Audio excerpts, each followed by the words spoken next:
একজন ছিলেন এই বাংলাদেশের একজন, গোটা পৃথিবীর ভিতরে আল্লাহ পাক একটা নিয়ামত দিয়েছিলেন।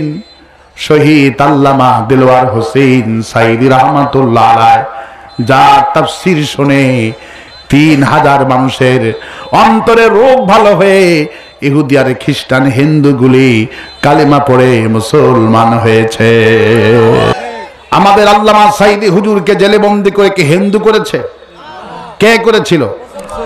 মুসলমান করেছিল। তাহলে যেই মুসলমানেরা কোরআনের আলিমদেরকে জেলে বন্দী করে, ছোট্ট পিচ্চি রফিকুল ইসলাম মাদানিকে জেলে বন্দী করলেন, আলেমদেরকে ফাঁসি দিয়া মারলো, এরা কি কোরআন বিশ্বাস করে? এদের পরিচয় শোনো। وَمِنَ النَّاسِ مَن يَقُولُ آمَنَّا بِاللَّهِ وَبِالْيَوْمِ الْآخِرِ وَمَا هُمْ بِمُؤْمِنِينَ। মানুষের মধ্যে কিছু লোক আছে যারা মুখে মুখে বলে ঈমান আনছি আল্লাহর প্রতি, পরকালের প্রতি বিশ্বাস করে। আল্লাহ কয় ওমা হুম বিমুমিনিন, এরা মুমিন না, এরা হলো বাটপার। আল্লাহ পাক বলেন ওয়া নুনাজ্জিলু মিনাল কুরআনি মা হুয়া শিফাউ ওয়া রাহমাতুল লিল মুমিনিন ওয়া লা ইয়াজিদুন যালিমিনা ইল্লা খাসারাত। আল্লাহ পাক বলেন মুমিনদের জন্য এই কোরআনটাকে ওষুধ বানিয়ে দিলাম, আর যারা জালেম এদের অন্তরের রোগ ভালো হবে না। কারণ কোরআন পড়ার পরেও মানুষের প্রতি জুলুম করে, কোরআন পড়ার পরেও চাঁদাবাজি করে, আছে না নাই?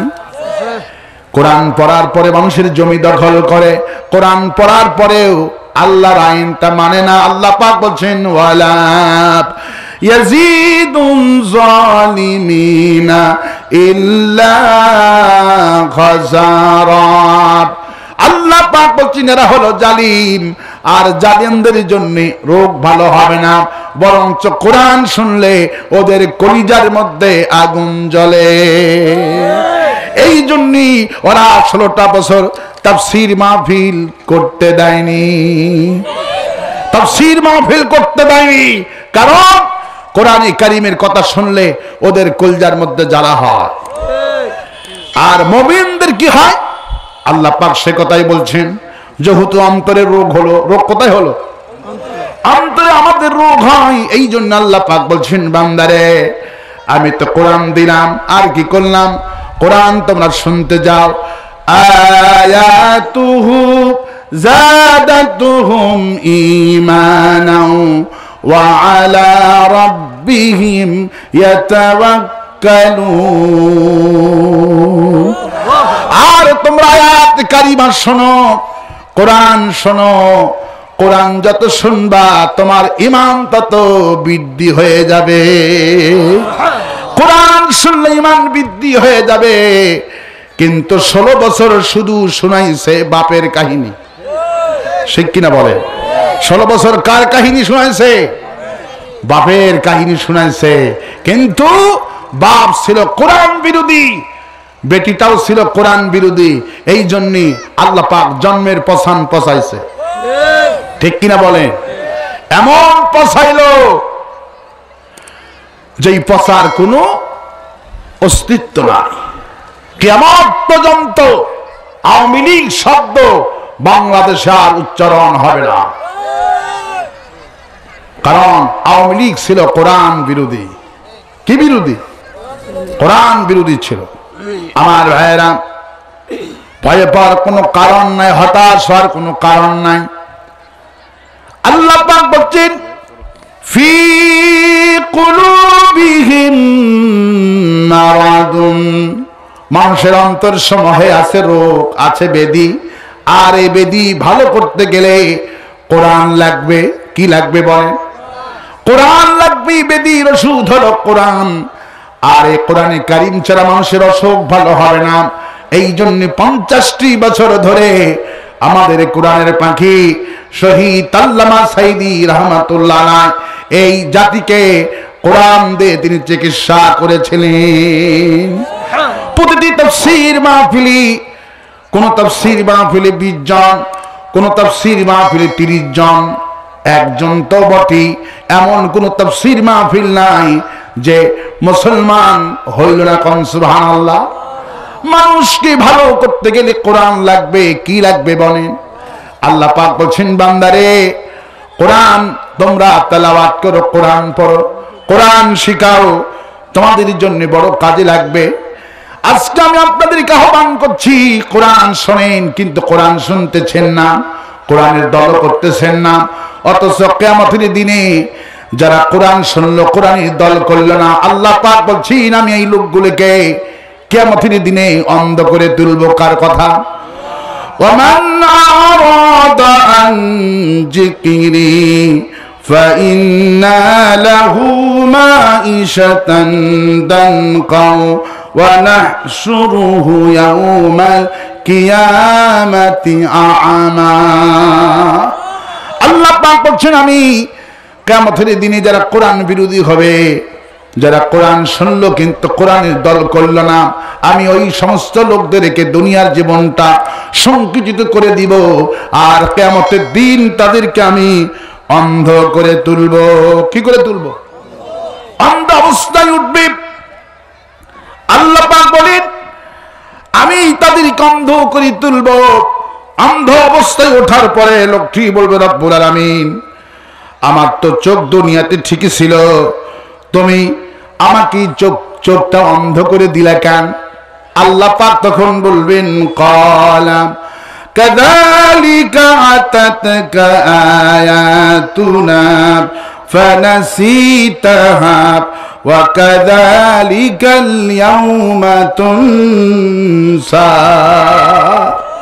তুমি যেভাবে আমার দুনিয়াতে কোরআন কি ভুলে গিয়েছিলা, আজকে আমি তোমাকে সেইভাবে ভুলে গেলাম, তোমাকে অন্ধ করে তুললাম, আর দুনিয়ার জীবনকে সংকুচিত করে দিব।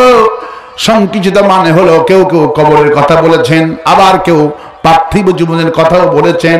টাকা থাকবে, কোরআন বিরোধীরা ঠিক মতো টাকা থাকতেও পারে, ঠিক মতো খেতে পারবে না। কারণ খলাকাল ইনসান, মানুষ সৃষ্টি করেছেন যিনি, মানুষের ইঞ্জিলটা কেমনে চলবে সেই নিয়মটাও দিয়েছেন তিনি। মানুষের মধ্যে ইঞ্জিল আছে, এই ইঞ্জিলটা কেমনে চলবে নিয়মটা কে দিছে?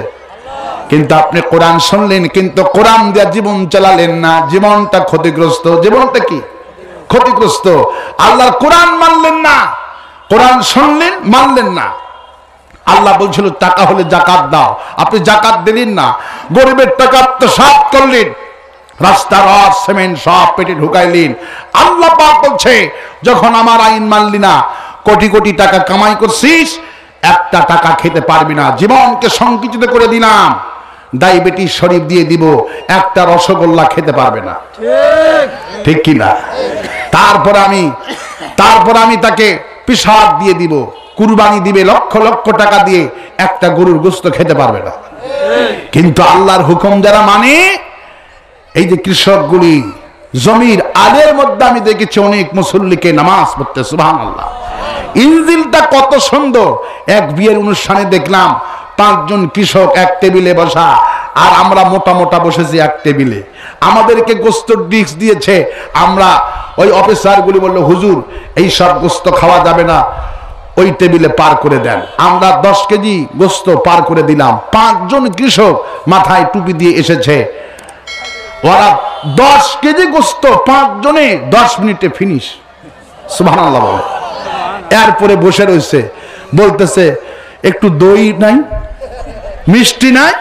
ওরা দইও খাইলো, মিষ্টিও খাইলো, গোস্তও খাইলো। সুবহানাল্লাহ। কারণ শরীরটা কত ভালো, কারণ ইনজিল যিনি দিয়েছেন, যিনি ইনজিলটা চালান তার হুকুমে। আল্লাহু আকবার। আর এই সারেরা, এই সারগুলি এক একজন 80 কেজি, 90 কেজি, 120 কেজি ওজন, আল্লাহর হুকুম মতো ইনজিল চালায় না। নামাজ কারে কয় বোঝে না, যাকাত কারে কয় জানে না। এই জন্য আল্লাহ বলছেন আমি দমকা এদের সংকুচিত করে দিব। আর আমা, আমি কিয়ামতের দিন এদেরকে অন্ধ করে দিব, সংকুচিত করে দিব। যারা কোরআনে কারীম শুনবে কিন্তু কোরআন মানবে না, আমি এদের জীবন সংকুচিত করে দিব। খেতে পারবে না, টাকা খেতে পারবে না, গোশত খেতে পারবে না, মিষ্টি খেতে পারবে না।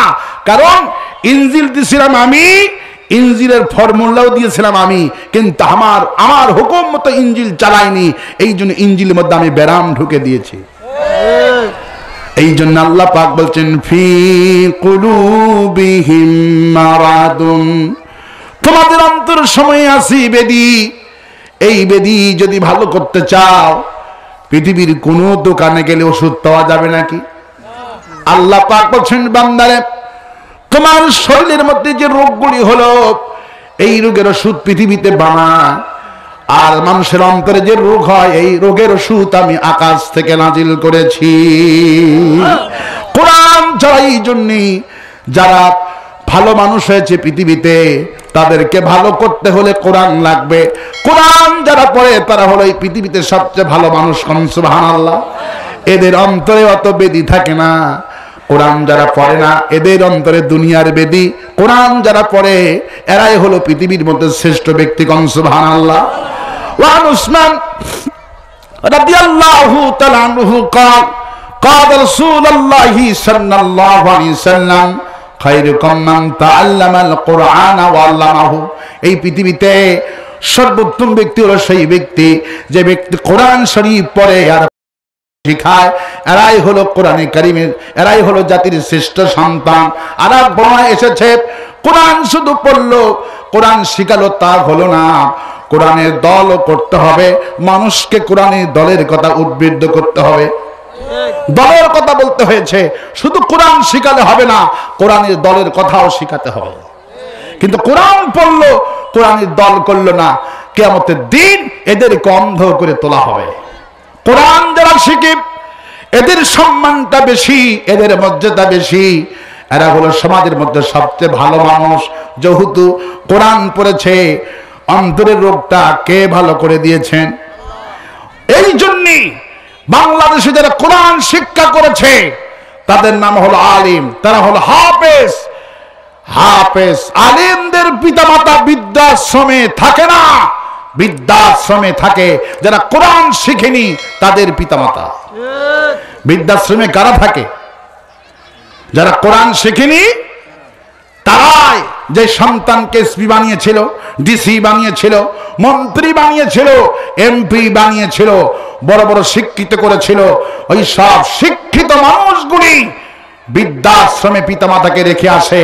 কিন্তু কোন আলিম, কোন হাফেজ পিতাকে বৃদ্ধাশ্রমে রেখে আসে না। কারণ মানুষের অন্তরের ওষুধ হলো কোরআন। অন্তরের ওষুধ কি? কারণ যেই রোগের কারণে মানুষ জান্নাতি হয়, জাহান্নামী হয়। ক্যান্সার হয়ে গেল, মরে গেলেন। ক্যান্সার হয়ে গেলে, মরে গেলে জাহান্নামী আপনি হবেন না। হার্ট অ্যাটাক করে মরে গেলে জাহান্নামী হবেন না। প্রেসার উঠে মরে গেলেন জাহান্নামী হবেন না।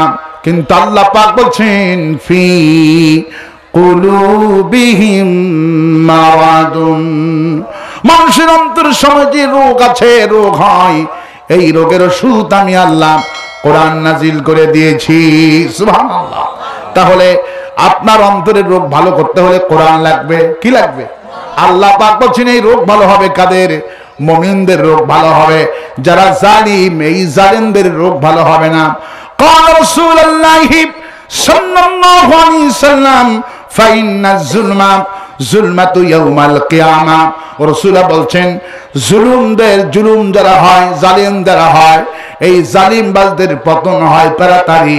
আর কিয়ামতের দিন এদের অন্ধকার আচ্ছন্ন করবে, জাহান্নাম এদেরকে ঘিরে ফেলে দিবে।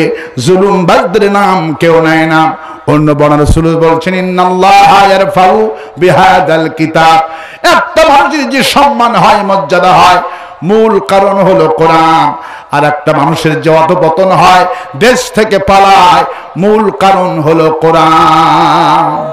হাসিনা যে পালাইছে বাংলাদেশ থেকে, মূল কারণ হলো কোরআন। মূল কারণ কি? মূল কারণ কোরআন। গত কয়েকদিন আগে একজন আলিম বলছে, আমি হাদিসের আলোকে যখন বিস্তারিত জানতে শুরু করলাম, আমি চিন্তা করলাম, ব্যাখ্যা বুঝতে পারলাম। ইন্নাল্লাহা ইয়ারফাউ বিহাযাল কিতাব, রাসূলুল্লাহ বলছেন একটা মানুষের যে পতন হয় মূল কারণ হলো কোরআন। হাসিনার যে পতন হয়েছে হাদিস, মূল কারণ হলো কোরআন। যে ব্যক্তি কোরআন শরীফের বিরোধিতা করেছে, সেই ব্যক্তি কোরআন শরীফকে মহব্বত করেনি। কোরআন শরীফ শুধু খতম করেছে, কিন্তু কোরআন শরীফকে আইনের কিতাব মানেনি, বরং যারা আল্লাহর আইন চায় এদেরকে ফাঁসি দিয়ে হত্যা করে। এদের সম্মান মর্যাদা পৃথিবীতে কেমন হয়? একজন আলিম বলছেন, আমাকে আমার খালা হঠাৎ করে রাত 8টার দিকে ফোন দিল, দিয়ে বলছে, বাবা তোমার 2 খালাতো ভাইয়ের একই দিনে, আমার বড় ছেলের এবং ছোট ছেলের একদিনে সকালে এবং বিকালের মধ্যে 2 সন্তান, 2 ছেলেকে আল্লাহ পাক বড় ছেলেকে দিয়েছেন মেয়ে আর ছোট ছেলেকে দিয়েছেন ছেলে। আলহামদুলিল্লাহ। বাবা তুমি আলিম হিসাবে তোমার এই ভাতিজির জন্য ইসলামিক নাম রাখো। তখন বলছে, খালা ছেলের নাম আমার পছন্দ মতো রাখলে আপনার পছন্দ হবে নি। খালা বলল, বলো কি নাম? বলল, আমি ছেলে সন্তানের নাম রেখে দিচ্ছি, আমার খুব পছন্দের নাম শহীদ আল্লামা দিলওয়ার হোসেন সাইদি। খালা শুনে বলছে, আলহামদুলিল্লাহ, এই নামকে আমি খুব মহব্বত করি। আমি আল্লামা সাইদি হুজুরের 40 বছর ধরে ভক্ত। সুবহানাল্লাহ। এবার বলছে, বাবা মেয়ে যে হয়েছে মেয়েটার নাম দাও। তখন বলছে, খালা মেয়েটার নাম এই মুহূর্তে আমি রেখে দিলাম হাসিনা। কি নাম? যখনই বলছে হাসিনা রেখে দিলাম, খালা নাকি 30 সেকেন্ড কোনো কথা বলেনি। 30 সেকেন্ড বন্ধ ছিল। 30 সেকেন্ড পর বলছে, বাবা তুই আলিম না জালিম? কই কেন? কই হাসিনা কেন রেখে দিলি নাম? এই হাসিনা হলো জুলুমবাজ। আমাদের স্কুলে, হাই স্কুলে 1 জানুয়ারিতে যখন বই দেওয়া হচ্ছে, তখন স্কুলে একটা মেয়ে ফার্স্ট হয়েছে। সে যখন পুরস্কার নিতে গেছে অতিথিদের কাছে, সেই মেয়েটার নাম ছিল হাসিনা। যখন পুরস্কার নিতে সামনে গেছে, তখন স্কুলের ছোট বাচ্চা থেকে শুরু করে নিয়ে 10ম শ্রেণী পর্যন্ত হাত তালি দিয়ে সবাই বলছে, পালাইছে রে, পালাইছে। কে পালাইছে? নাম কি? মেয়েটার নাম ছিল হাসিনা। মেয়েটি এক দৌড়তে বাড়িতে গেছে, মা আমি গলায় দড়ি দেবো, না হলে বিষ খামো, আর স্কুলে যাবো না। কেন? বলে আমার নাম হাসিনা কে রেখেছে? কয় তোর বাপ। বললো, মা এই নামে স্কুলে যাওয়া যাবে না, আমি আমার নাম পছন্দ করেছি, আমার নাম হবে খাদিজা। قال رسول الله صلى الله عليه وسلم فإن الظلم ظلمة يوم القيامة। রাসূল করিম সাল্লাল্লাহু আলাইহি ওয়াসাল্লাম বলেন, যারা জুলুম করে এই জুলুমবাজদের পতন হয় তাড়াতাড়ি। এই জুলুমবাজরা দুনিয়াও হয় লাঞ্ছিত, আখিরাতে হয় লাঞ্ছিত। যারা কোরআনে কারিমের কর্মী ছিলেন, আবু জেহেল সেই যুগে কোরআনে কারিমের কর্মীদেরকে হত্যা করলেন, সুমাইয়াকে মারলেন। আবু জেহেলটা মরে গেল। আবু জেহেলের সুউচ্চ বিল্ডিংটাকে আল্লাহর বানাবেন আন্তর্জাতিক বাথরুম বানাইছে। আবু জেহেলের বাড়িটা হয়েছে পৃথিবীর মধ্যে সবচেয়ে টয়লেট, ঠিক কিনা? আর যারা যুগে যুগে কুল সিরু ফিল আরদ ফানজুর কাইফা আকিবাতুল মুকাজ্জিবিন, দুনিয়া ঘুরো, জালেমদের পতন কিভাবে আমি আল্লাহ করেছি দেখো। আবু জেহেলের বাড়ি কোরআন বিরোধী হওয়ার কারণে আবু জেহেলের বাড়িটা যেইভাবে আন্তর্জাতিক বাথরুম হয়েছে, হাসিনার গণভবন আজকে আন্তর্জাতিক বাথরুমের পর্যায়ে পৌঁছে গেছে। এখন কুকুরে মানুষে গাঁজা খায়, তার বাড়িতে পায়খানা করতেছে। আর আসতে কম ঠিক।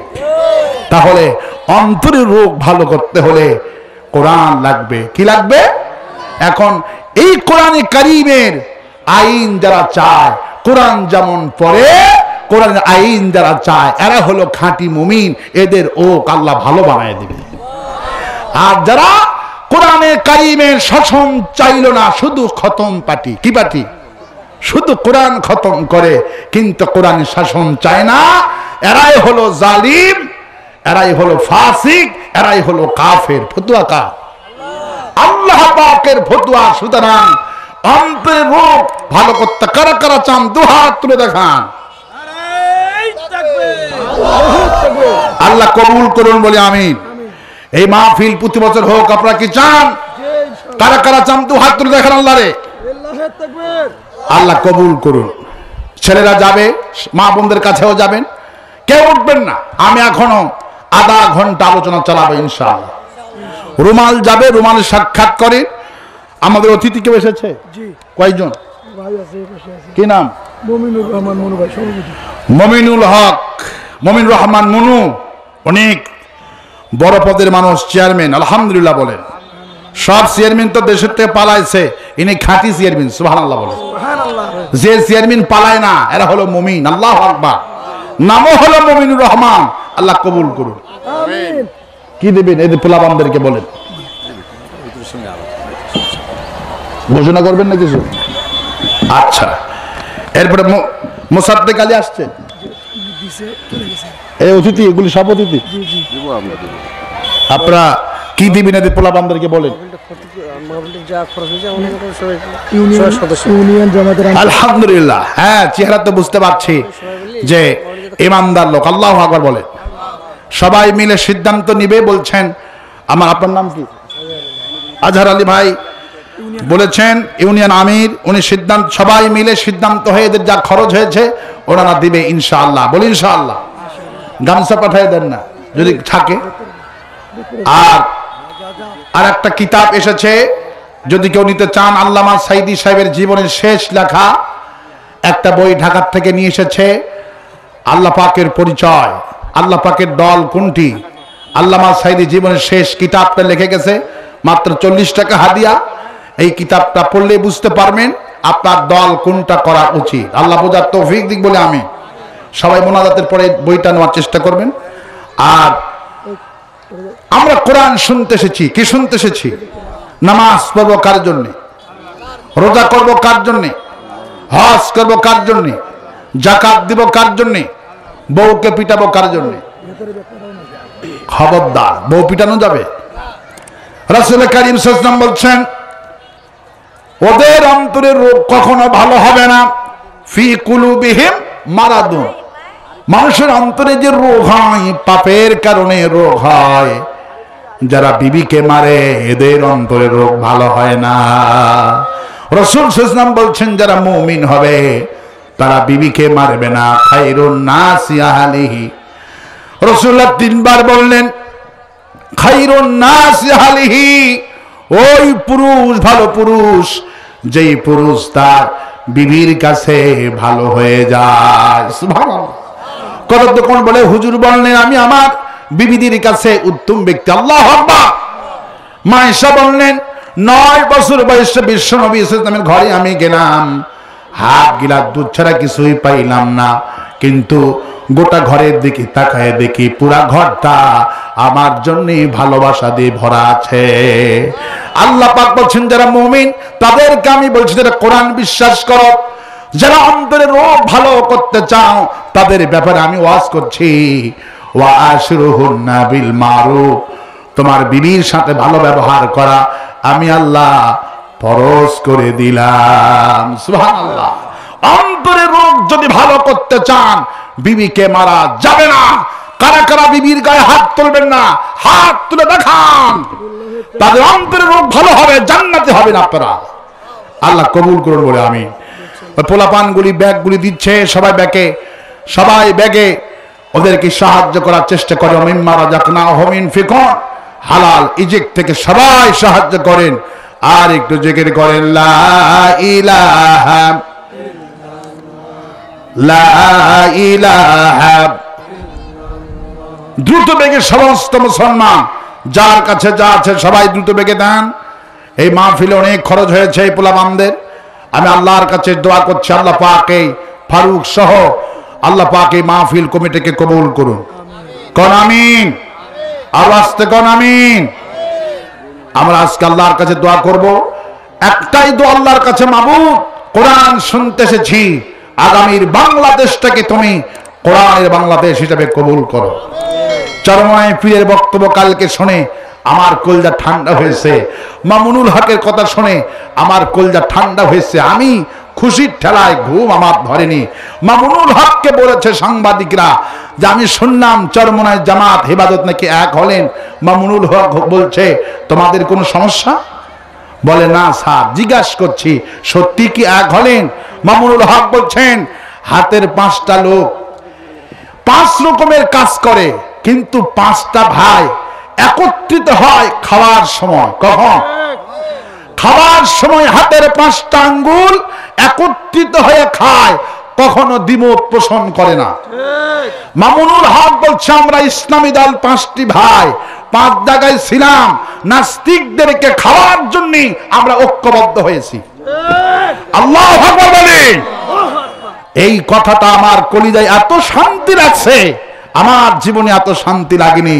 চরমনায়ের পীর বলছে দোয়া করতে থাকেন, জামাতের সাথে ঐক্য হয়ে গেছে, আগামীর বাংলাদেশ হবে ইমামদের বাংলাদেশ, আলেমদের বাংলাদেশ। কোরআন ক্ষমতায় গেলে ওয়াজ নসিহত করতে হবে না, নামাজ পড়া বাধ্যতামূলক করা হবে। গাঁজা বন্ধ করার ওয়াজ আমাদেরকে করতে হবে না, গাঁজার ফেটকাই আমরা বন্ধ করে দিব। মদ বন্ধ করার ওয়াজ করতে হবে না, মদের ফেটকাই আমরা বন্ধ করে দিব। ঠিক কিনা বলে? ফি কুলুবিহিম মারাদুন। অসুস্থ অন্তরটাকে ভালো করতে হলে কোরআন লাগবে পার্লামেন্টে। কোথায় লাগবে? পার্লামেন্টে। আল্লাহর কাছে বলি যে সময় আসরের সময় দোয়া কবুল হয়, আল্লাহ যেন দয়া করে মেহেরবানি করে আমাদের অন্তরটাকে আল্লাহ পাক কোরআন দিয়ে পরিষ্কার করে দেন বলে আমিন। আমি সম্মানিত অতিথি দৃষ্টি আকর্ষণ করছি, চেয়ারম্যান সাহেব সহ জামাতের আমির সহ সবার কাছে আমি যাদের নাম জানি, যাদের নাম এসেছেন পোস্টারে, সকলকে বলবো আপনারা সবাই মিলে এই যুবকদেরকে সহযোগিতা করবেন। আল্লাহ পাক এই যুবকদেরকে ইসলামের জন্য কবুল করুন। আর কোন ঘোষণা আছে? দোয়া করে দেব। আল্লাহুম্মা আমিন। রব্বানা যালামনা আনফুসানা ওয়া ইল্লাম তাগফির লানা ওয়া তারহামনা লানাকুনান্না মিনাল খাসিরিন।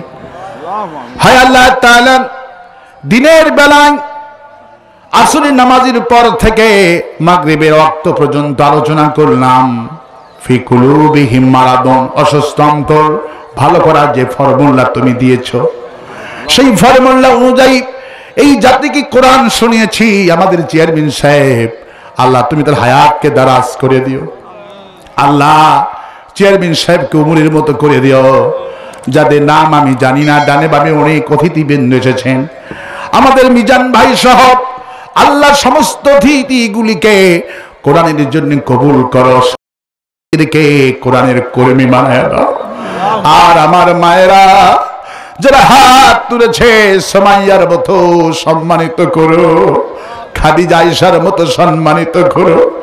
আর দিনের বেলায় কষ্ট করে কলিজার টুকরা মুসলমান ভাইরা হাজির হলো, আল্লাহ এদেরকে তুমি এত ভালোবাসো, এদের কপালটা এত ভালো, এরা কোরআন শুনতে আসো।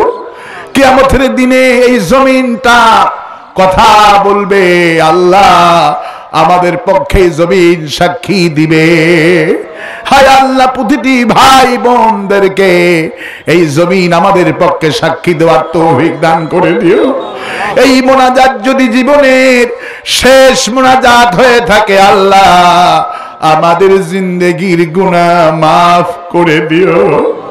এই তাফসীর মাহফিল যদি জীবনের শেষ তাফসীর মাহফিল হয়ে থাকে, আল্লাহ আমাদের জিন্দেগির গুনাহ মাফ করে দিও। হায় আল্লাহ, আগামীর বাংলাদেশটা কি তোমার কোরআনের বাংলাদেশ বানায়া দিও।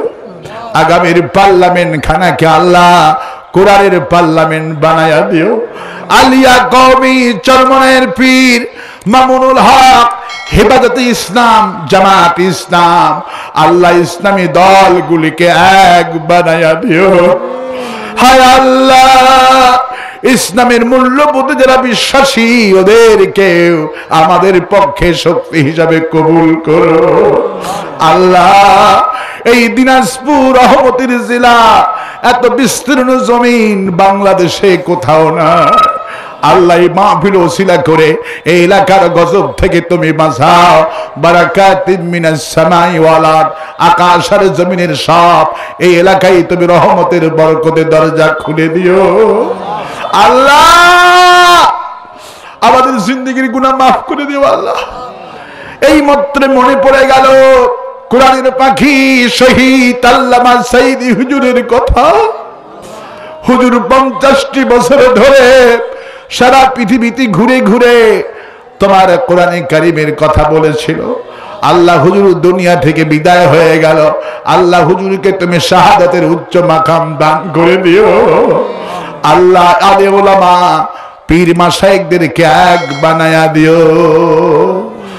ربنا تقبل منا إنك أنت السميع العليم وتب علينا إنك أنت التواب الرحيم سبحان ربك رب العزة عما يصفون وسلام على المرسلين والحمد لله رب العالمين واجعل آخر كلامنا عند الموت لا إله إلا الله محمد رسول الله।